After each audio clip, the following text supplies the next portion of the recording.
FM News Talk 97.1. On-demand audio.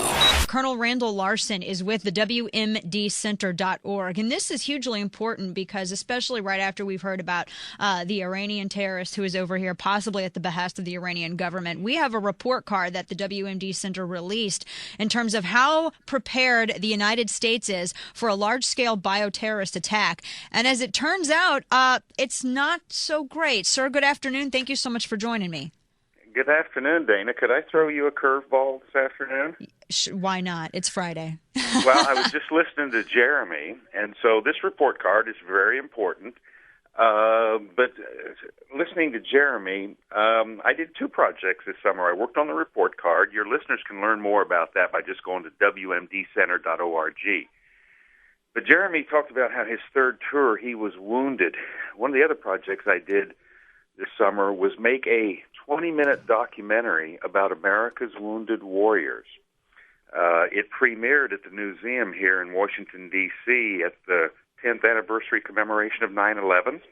Wow. Because we think there's a great lesson about resilience to learn from our wounded warriors. Yes. It's also going to be featured at the Virginia Film Festival next weekend.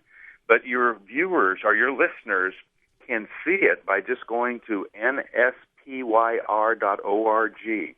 It is an inspirational video about stories of five of America's wounded warriors and what great human beings they are, what great patriots they've been in. Yeah, but absolutely. I tell you what, Dana, it really gives you a different perspective on life. You wake up in the morning, you say, oh, my knee's kind of sore.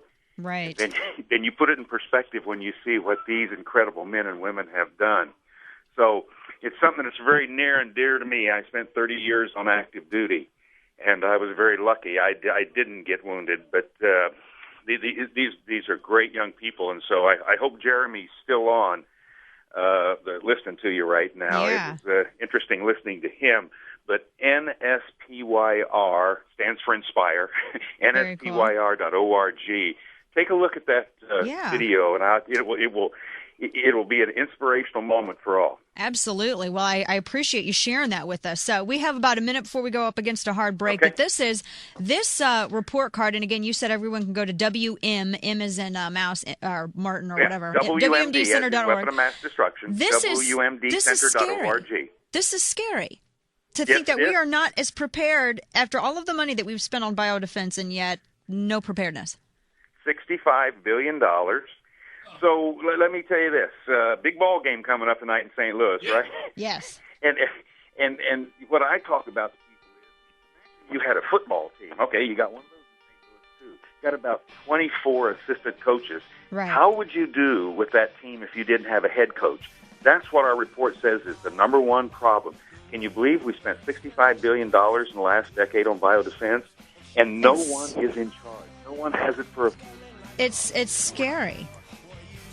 Thank you. This is, you can go and see the full report card at WMDcenter.org. Colonel Randall Larsen, thank you for sharing these two projects with us. We appreciate it and for your service.